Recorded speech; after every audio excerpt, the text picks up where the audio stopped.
Em nome do Pai, do Filho e do Espírito Santo. Amém. Leitura do Evangelho de nosso Senhor Jesus Cristo, segundo Mateus. Glória a vós, Senhor. Ao saber que João tinha sido preso, Jesus voltou para a Galiléia. Deixou Nazaré e foi morar em Cafarnaum, que fica às margens do mar da Galiléia, no território de Zabulon e Neftali, para se cumprir o que foi dito pelo profeta Isaías: terra de Zabulon, terra de Neftali, caminho do mar, região do outro lado do rio Jordão, Galiléia dos pagãos.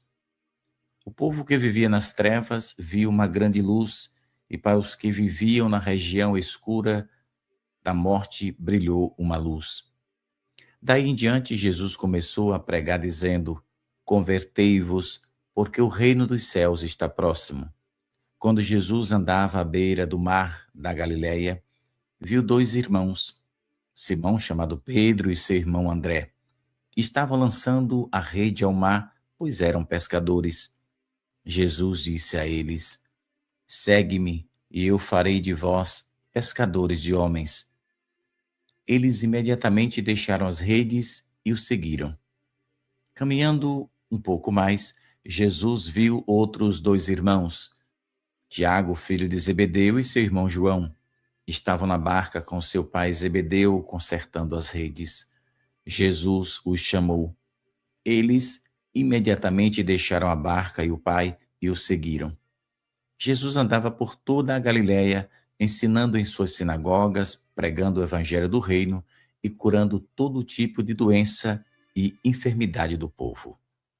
Palavra da salvação. Glória a vós, Senhor.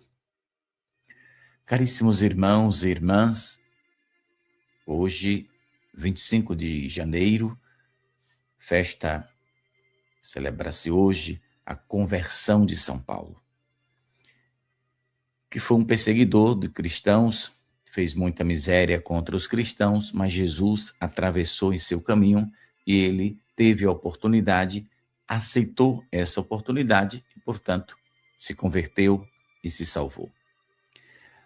O evangelho de hoje a gente poderia resumir nessas palavras de Jesus: convertei-vos, ou seja, a conversão é mudança de vida, é mudança de mentalidade. Então, se a gente quer seguir os passos de Jesus, precisamos verdadeiramente nos converter, mudar de rumo, né? Cair em si, a exemplo do filho pródigo. Ontem eu falava para uma família de Salvador, ali de Lauro de Freitas, né? Uma família católica que acompanha aqui o canal, que Deus os abençoe. E eu falava para eles sobre, assim, aquele episódio da mulher que é lançada aos pés de Jesus e a lei, estava escrito na lei, não tinha saída.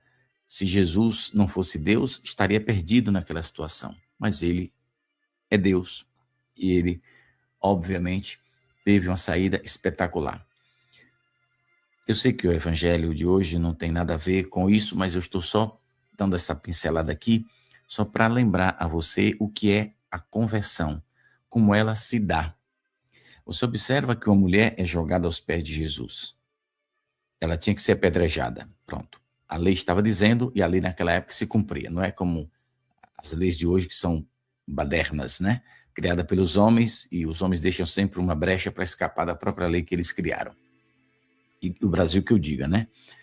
Então, ali estava escrito e tinha que se cumprir a lei. Então, aquele parágrafo da lei dizia que elas tinham que ser mortas, né? Ou melhor, a lei dizia, e um parágrafo dela afirmava certamente de que aqueles que fossem contra também deveriam ser punidos.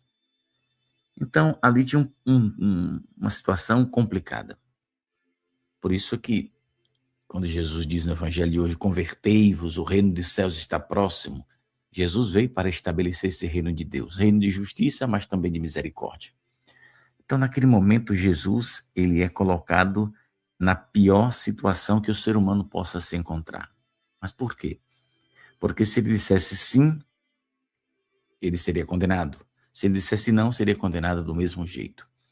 Mas ali acontece coisas que eu nunca tinha escutado antes. Eu falava ontem para aquela família, eu já falei aqui no passado várias vezes, mas tem uma coisa nesse evangelho que poucos pregadores prestam atenção, né?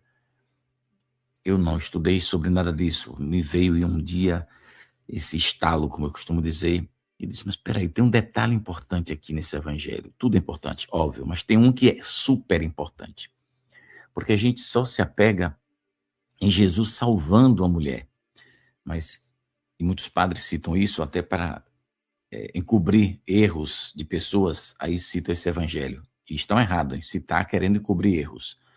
Mas vamos lá, ponto a ponto. Se trata de conversão, que é o que Jesus fala no evangelho de hoje, eu pego essa carona naquele outro evangelho que fala dessa mulher que foi pega em pecado. Quando Jesus risca o chão, quando Jesus ele vê o coração, óbvio, daquela mulher e vê o coração daqueles homens também que estavam ali sendo manipulados pela massa dos fariseus, saduceus e todos os estrupiqueus que tinha naquela época. Então Jesus olha para um lado, para outro, escreve no chão, calcula o pecado de cada um e levanta e diz, vamos lá, quem de vocês não tiver pecado, atire nela a primeira pedra.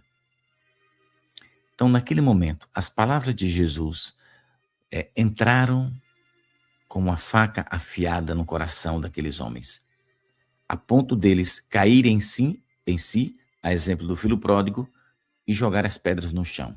Ou seja, Jesus, além de salvar a mulher e recomendar que ela vá e não volte a cometer o mesmo pecado, que é isso que a igreja tem que fazer, e tem muitos pregadores que não fazem isso, né?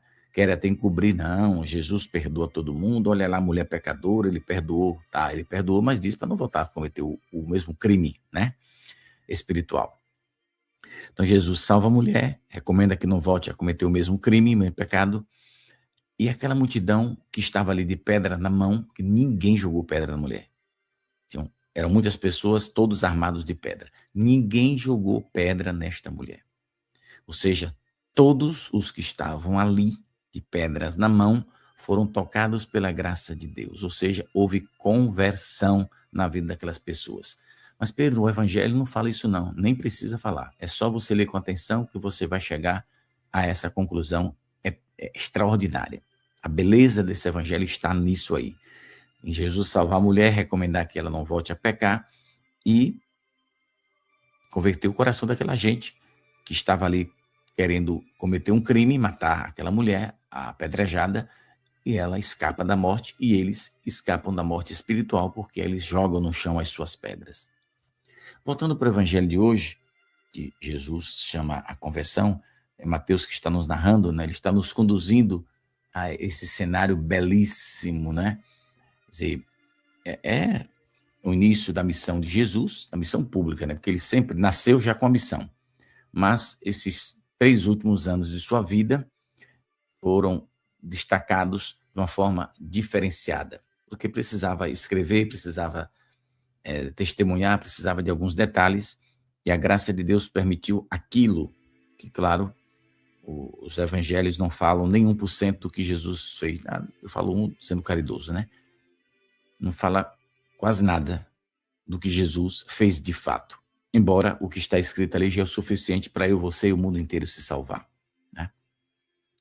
Então não se trata apenas de, digamos, porque o evangelho aqui está falando que Jesus percorria várias regiões, chega a citar, né, várias regiões onde ele passava.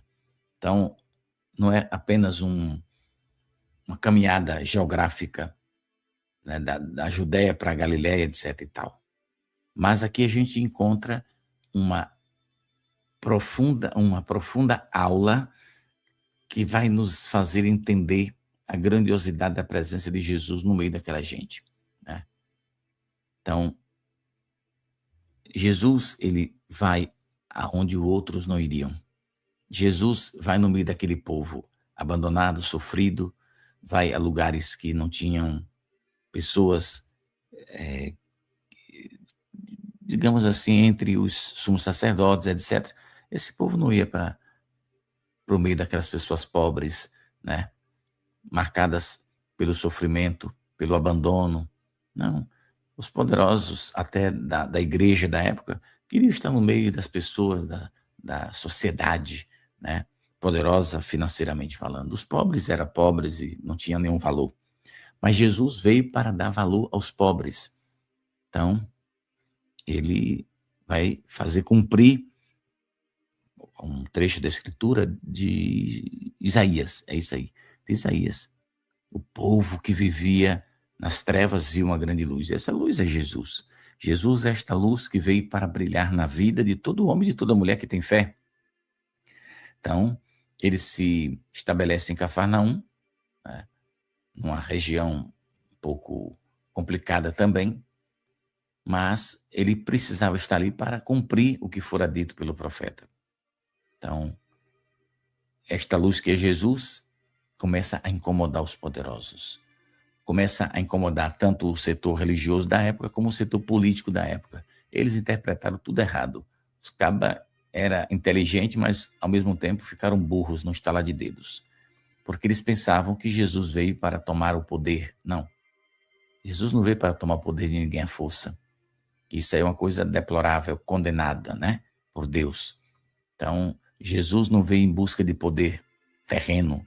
Ele veio já cheio de poder e glória, mas do lado divino. Tá? Então, a palavra de Jesus que verdadeiramente toca o coração das pessoas ao escutá-lo é conversão, ou seja, convertei-vos. O converter-se, né? Não significa, claro, apenas abandonar os erros evidentes da nossa vida, mas mudar a direção, ou seja, você está indo em uma direção, mas Jesus caminha em outra. Então você precisa mudar de direção e seguir Jesus, né?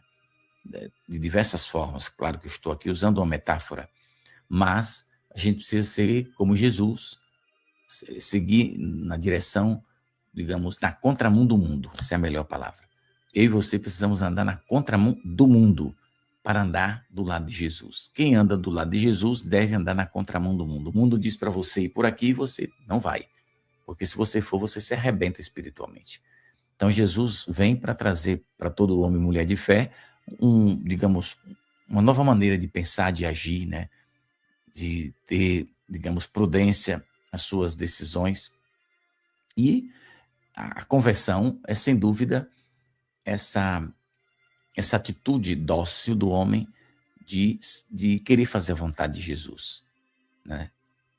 Nosso Senhor apenas está chamando, não está fazendo nenhuma ameaça, não está sacudindo a pessoa ao ponto da pessoa ter medo dele. Não. Jesus falava com quem tem autoridade, diz a Sagrada Escritura. Então, onde Jesus passava, onde ele chegava, a realidade da vida daquelas pessoas começava a mudar. Havia um começo de transformação. Então, a graça de Jesus, né, grandiosa para todos nós, a gente precisa verdadeiramente abraçar. Então, o Evangelho também está nos apresentando alguns dos primeiros discípulos, né? Jesus passa, vê, chama, e a Bíblia diz assim que eles deixaram tudo. Rede, barco, paz, segurança, tudo. Mas aí é que tem um detalhe que eu sempre falo aqui, não leve isso de forma ao pé da letra, porque você precisa entender. Quando o Evangelho fala que eles deixaram tudo para seguir Jesus, claro que eles não abandonaram o barco ali no mar para que a maré jogasse para longe.